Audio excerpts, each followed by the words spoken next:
کہ آپ شیعہ حضرات کو برا کہتے تھے. آپ کے اختلافات اپنی جگہ، آپ اپنے اختلافات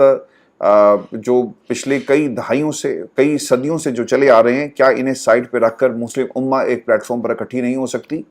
آج بہت سارے لوگوں نے اس حوالے سے خطاب بھی کیا، اور سنی حضرات جو ہمارے بھائی ہیں، سب مسلمان ہیں، ایک دوسرے سے یہ سوال کر رہے ہیں کہ کیا تمام مسلم امہ آج بھی اس موقع پر جب ایران کے اوپر حملہ ہو رہا ہے کیا اکٹھے نہیں ہوں گے؟ تو یہ علماء کرام سے پاکستان کے عوام ہو یا پاکستان سے باہر بھی، دنیا میں ہر مسلمان اپنے علماء کرام اور اپنی حکومتوں سے یہ سوال کر رہا ہے کہ کب وہ وقت آئے گا جب تمام لوگ ایک جھنڈے کے نیچے مسلم امہ اکٹھی ہو کر یہود کو اور صہیونی قوتوں کے خلاف جو ہے اس جنگ میں اپنا حصہ ڈالے گی. امریکہ جس کے صرف اپنے مفادات ہیں، اور اپنے مفادات کے حصول کے لیے، ان کو سیکیور کرنے کے لیے اگر وہ اس جنگ میں جانے کا ارادہ رکھتا ہے، تو مسلم امہ ایک کتاب، ایک کلمہ، ایک خدا، یہ وہ تمام بنیاد ہے جو آپ کو اکٹھا کرتی ہے. مگر اکٹھا آپ کیوں نہیں ہو رہے؟ یہ دنیا کے مسلمان اپنی حکومتوں سے سوال کر رہے ہیں. ویورز، ایک آپ کو میں خبر یہ بھی دے دوں کہ خبر یہ آ رہی ہے جی کہ F-35 ایک اور طیارہ جی ایران نے گرا دیا ہے، اور ایران کے دفاعی نظام نے تبریز پر پرواز کرنے والے اسرائیل F-35 جنگی طیارے کو کامیابی سے نشانہ بنا کر مار گرایا. حالیہ ایران اسرائیلی جنگ کے دوران ایران کی جانب سے اب تک ایرانی فضائی حدود میں 5 اسرائیلی F-35 طیارے گرانے کا دعویٰ کیا گیا ہے. اور ایک خبر یہ بھی آ رہی ہے امریکی اڈوں کے اوپر حملے کی، اور اسے بھی ایک بنیاد بنایا جا رہا ہے. اگر آپ انٹرنیشنل میڈیا کو اٹھا کر دیکھیں نا، اور خاص طور پہ وہ میڈیا جو ڈونلڈ ٹرمپ سے خوش نہیں ہے اور ڈونلڈ ٹرمپ کی پرانی تقریریں نکال کر ان کا جو دوہرا معیار ہے یا ڈیول فیس ہے وہ دنیا کے سامنے رکھ رہے ہیں. اب یہ کیس اپنا بلڈ کر رہے ہیں کہ ایران کے اوپر ہم نے حملہ کرنا ہے، جسٹیفیکیشن ہو ہمارے پاس، اور ہم اس حملے کو کس طرح سے یقینی بنا سکتے ہیں. اخبار جی نیو یارک ٹائمز، اس نے یہ دعویٰ کیا کہ اگر امریکی اسرائیل کے ساتھ جنگ میں شامل ہوا تو ایران نے بھی امریکی فوجی اڈوں پر حملے کی تیاری کر رکھی ہے. ایران کا شدید رد عمل امریکی حملوں، خصوصاً فرود پر حملے کی صورت میں آئے گا. امریکی اڈوں پر حملہ عراق سے شروع ہو سکتا ہے، جس کے لیے ایران آبنائے حمز میں بارودی سرنگیں بچانے کی حکمت عملی اپنائے گا، اور حوثی بحیرہ احمر میں بحری جہازوں کو نشانہ بنائیں گے. اور یہ پلاننگ جو اس وقت کی جا رہی ہے. میں آپ کو یہ بھی خبر دے دوں، اور خبر یہ آ رہی ہے کہ اسرائیل کے کچھ جاسوسوں کو ایران سے گرفتار کر لیا گیا. اس سے پہلے بھی بہت سارے لوگ جو فیسیلیٹیٹ کر رہے تھے ودن ایران، انہیں پکڑا گیا، اور ان میں سے کچھ لوگوں کو ایک جو ماضی میں پکڑا گیا جاسوس 2003 کی بات ہے یا 2013 کی بات ہے، اس کو پھانسی کی سزا دے دی گئی ہے، اسے جاسوسی کے الزام میں پھانسی دے دی گئی. اب خبر یہ آ رہی ہے کہ ایرانی سیکیورٹی فورسز نے ملک کے مختلف شہروں سے مبینہ جاسوس گرفتار کر لیے، اور ایران کے صوبے جو لرستان میں پاسداران انقلاب کی انٹیلیجنس نے 5 مبینہ جاسوس گرفتار کیے ہیں، اور یہ ایک انتہائی اہم ڈیولپمنٹ ہے ودن ایران. اور میں ویورز آپ کو ایک اور خبر بھی ایران کے حوالے سے دے دوں کہ تسنیم نیوز ایجنسی کے مطابق پولیس نے موساد سے وابستہ ایک مبینہ جاسوس کی شناخت کر کے اسے گرفتار کر لیا ہے، اور گرفتار شخص افغان شہری اور انڈر گریجویٹ طالب علم ہے، جس کے موبائل فون سے ڈرونز اور بم بنانے کی تربیت سے متعلق فائلیں بھی ملی ہیں. اور یہ وہ تمام کام ہے جو اس وقت ودن ایران جو ہے وہ ہو رہا ہے. لیکن ویورز، جو سب سے اہم اور خطرناک خبر ہے، اور وہ خبر یہ ہے کہ ایران کے زیر زمین ایٹمی پلانٹس کو نشانہ بنانے کی تیاری کی جا رہی ہے. آپ نے حملہ کر کے دیکھ لیا، لیکن آج بھی جو انٹرنیشنل ایجنسیز ہیں وہ بتاتی ہیں کہ حملے ضرور ہوئے، 2 سائٹس کو ٹارگٹ کیا، لیکن یہ تباہ نہیں ہوئی، اور کسی قسم کی جو تابکاری کے اثرات وہاں پر نظر نہیں آ رہے. انسپیکشن بھی ہو گئی، اور ان کی رپورٹ یہ بتا رہی ہے. لیکن اب اسرائیل کیا یہ صلاحیت رکھتا ہے کہ وہ ان زیر زمین جو فیسلٹیز ہیں انہیں ٹارگٹ کر سکے؟ خبر کے مطابق ایران کے زیر زمین ایٹمی پلانٹس کو نشانہ بنانے کی صلاحیت رکھنے والے ہتھیاروں میں سے ایک، جسے اب تک استعمال نہیں کیا گیا، وہ GBU-57AB میسو آرڈیننس پینیٹریٹر MOP بم ہے. یہ دنیا کا سب سے طاقتور غیر جوہری بنکر شکن بم صرف امریکہ کی ملکیت ہے، اور اسرائیل بھی اسے حاصل نہیں کر سکا. اور اس کا جو وزن ہے بتایا جاتا ہے جی کہ 30,000 پاؤنڈ یا 13,600 کلو گرام وزنی یہ بم شاید پہاڑ کے نیچے بنے ایران کے فردود ایٹمی پلانٹ کے مرکز کو نقصان پہنچانے کے لیے استعمال کیا جائے. لیکن امریکہ نے اب تک اسرائیل کو بھی اس بم تک رسائی نہیں دی، اور ویورز یہ بھی خبر میں آپ کے ساتھ شیئر کر دوں کہ 6 میٹر لمبا یہ ہتھیار زمین میں 200 فٹ کی گہرائی تک مار کر سکتا ہے اور اس سے زیادہ گہرائی تک نقصان پہنچانے کے لیے ان بموں کو یکے بعد دیگرے پھینکا جا سکتا ہے۔ یہ بم بوئنگ کمپنی نے تیار کیا لیکن اس بم کو کبھی میدان جنگ میں استعمال نہیں کیا گیا، تاہم امریکی ریاست نیو میکسیکو میں واقع وائٹ سینڈرس میزائل رینج میں اس کا تجربہ کیا جا چکا ہے۔ یہ 2017 میں افغانستان میں استعمال کیے گئے 9,800 کلو گرام وزنی mother of all bomb MOAB سے بھی طاقتور ہے۔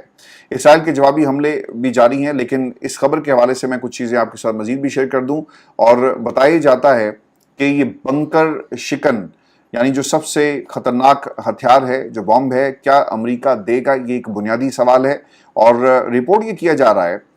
کہ برطانیہ کی بریڈ فورڈ یونیورسٹی میں پیس اسٹڈیز کے پروفیسر پال روجرز کہتے ہیں کہ امریکی فضائیہ نے MOAB جیسا بڑے سائز کا بم تیار کرنے میں کافی محنت کی، لیکن اس میں فرق یہ ہے کہ MOAB میں دھماکہ خیز مواد ایک انتہائی سخت دھاتی کیس میں ہوتا ہے، اور فی الحال اسٹیلتھ بمبار کے نام سے مشہور امریکی B-2 اسپرٹ طیارہ ہی بم گرانے کی صلاحیت رکھتا ہے، اور B-2 اسپرٹ امریکی فضائیہ کے سب سے جدید طیاروں میں سے ایک ہے اور اسے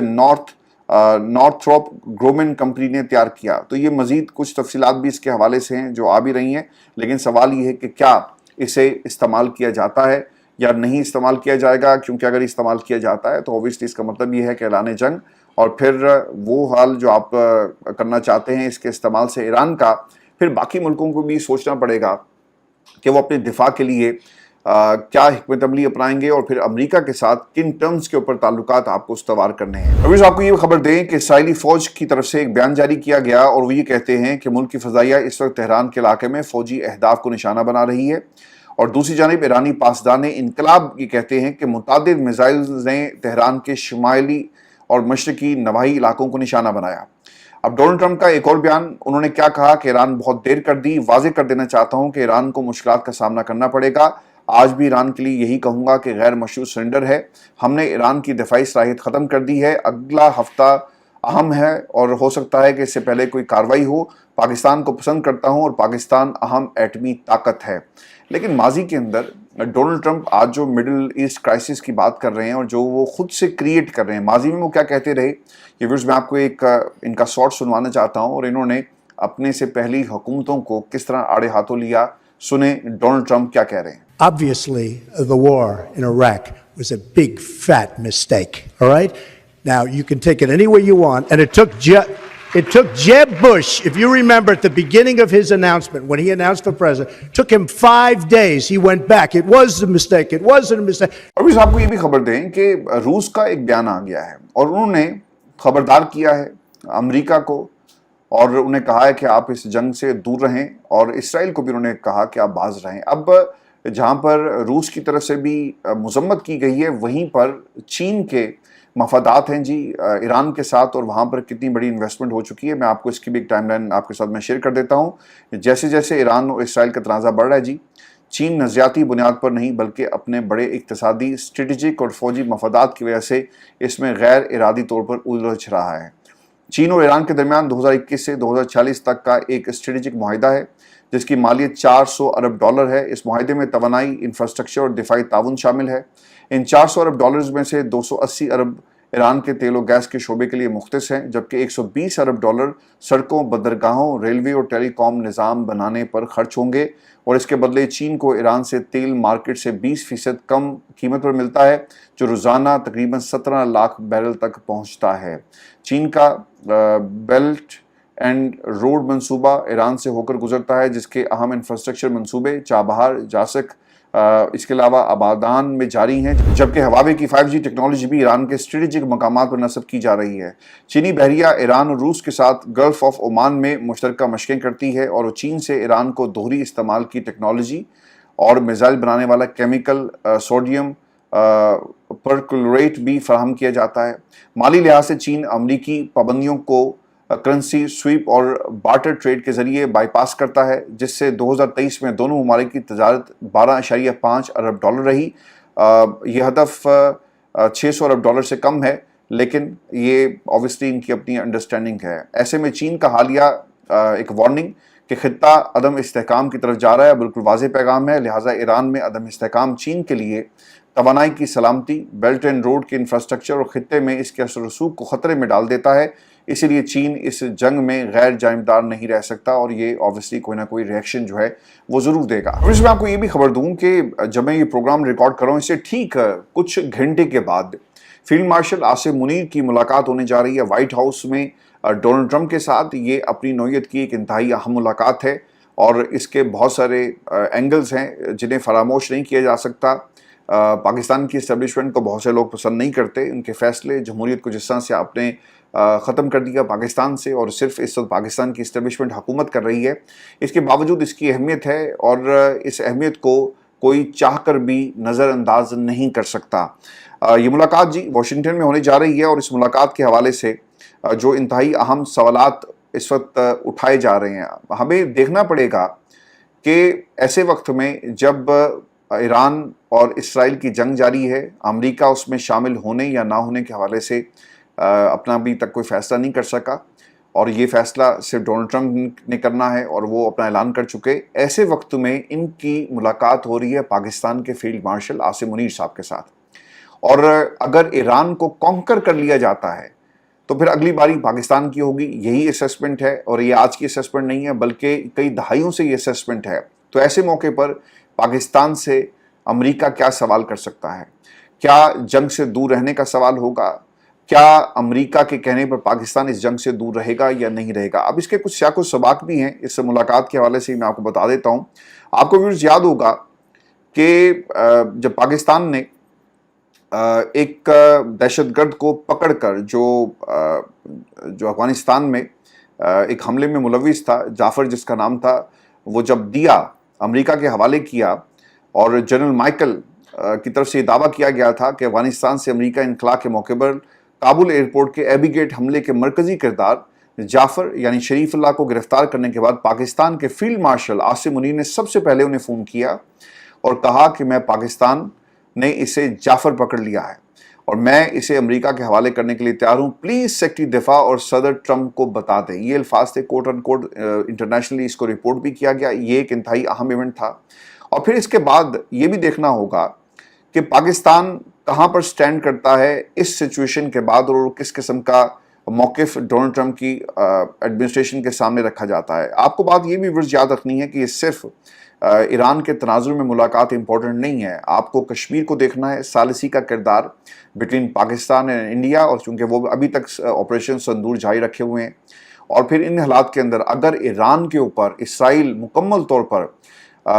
حملہ کر کے قبضہ کرنے کی کوشش کرتا ہے اور وہاں پر جو فوج ہے اس کو اتار دیا جاتا ہے، اور پھر اس کے بعد کیا ہوگا؟ پھر کیا ایران کی ایک سرحد پاکستان کے ساتھ لگتی ہے، پاکستان ریٹیلیٹ کرتا ہے، پاکستان اپنی سرحد کے اوپر جو ڈپلائمنٹ ہے اسے بڑھا دیتا ہے، تو کیا یہ موقع ہوگا؟ اور دشمن جو ہمیشہ گھات لگا کر بیٹھا رہتا ہے اور حملہ کرنے کا موقع تلاش کرتا ہے، کیا بھارت پاکستان پر خدا نہ خواستہ حملہ کرے گا؟ اس تناظر میں بھی آپ کو دیکھنا ہے۔ تو ثالثی کا کردار امریکہ نے ادا کرنے کی بات کی۔ بتایا بھی جاتا ہے کہ فون کیا گیا لیکن مودی صاحب جو ہیں وہ لینڈ نہیں کیے اور وہ چلے گئے۔ پھر دوسری چیز آپ کو یہ بھی یاد رکھنی ہے، پاکستان معدنیات کی بات تو خیر انہوں نے بھی کر دی ہے کہ ہمارے پاس اتنے معدنیات ہیں، آئیں انویسٹ کریں اور پھر اتنا پروفٹ آپ یہاں سے لے کر جا سکتے ہیں۔ دوسری چیز کرپٹو، انسداد دہشت گردی، پاکستان ہمیشہ سے ایک پارٹنر رہا، تو اس موضوع کے اوپر بھی بات ہوگی۔ لیکن جو سب سے اہم سوالات جو جڑے ہوئے ہیں اس پورے سینیریو کے اندر، آپ کو یہ بھی یاد رکھنا چاہیے کہ جب جنرل عاصم منیر صاحب جو اس وقت وہ آرمی چیف تھے، آج فیلڈ مارشل ہیں، ان کی ملاقات ہوئی تھی مئی کے اواخر میں ایرانی فوج کے چیف آف سٹاف محمد حسین باقری سے۔ ان کی ایک تصویر بھی ریکارڈ پر موجود ہے، یہ گئے، ان کی ملاقات ہوئی اور پھر 13 جون کو ہونے والے اسرائیلی حملے میں ان کو نشانہ بنا دیا گیا۔ تو ان کی ایک اہمیت ہے اس پورے سینیریو کے اندر، اور پھر امریکہ بھی دیکھ رہا ہوگا کیونکہ ڈونلڈ ٹرمپ کی اگر آپ بات کریں، بھائی صاحب کچھ بھی کہہ سکتے ہیں اور ان سے کچھ بھی ایکسپیکٹ کیا جا سکتا ہے۔ وہ جو دوست تھا ان کا ایلن مسک، ان کے ساتھ کیا ہوا آپ کے سامنے ہے، اور ان اپنی حکومت پہ جو ان کے لوگ ہیں ان کے ساتھ یہ کیا کرتے ہیں، ایک بہت ہی ایک ایسی شخصیت جس سے آپ کچھ بھی ایکسپیکٹ کر سکتے ہیں۔ تو اس ملاقات کے اندر اگر اس سے پہلے اگر ڈونلڈ ٹرمپ یہ کہتا ہے کہ آئی لو پاکستان، پاکستان از اے گریٹ کنٹری، اور میری آج ملاقات ہو رہی ہے، تو مجھے حیرانگی نہیں ہے۔ لیکن اس وقت ایران